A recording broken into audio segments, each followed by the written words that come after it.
There are a lot of opportunities we're going to be exploring in the responsible investing space in 2024. From carbon markets, which are developing rapidly, to blended finance, which is expanding, to the changing nature of the labor markets and how diversity, equity, and inclusion can be a competitive advantage for companies.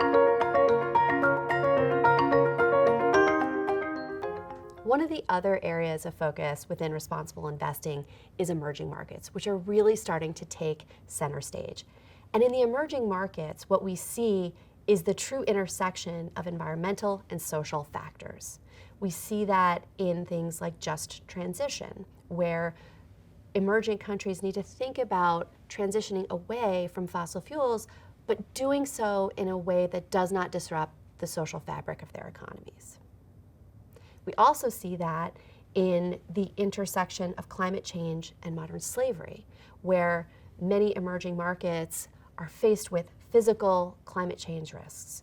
They're seeing increased incidence of typhoons or droughts that can lead to population disruption and can make populations more vulnerable to modern slavery and human trafficking. Blended finance is one way to bring capital to emerging markets, much needed capital for biodiversity or other environmental challenges. Blended finance brings together developed market governments, emerging market governments, and private investors.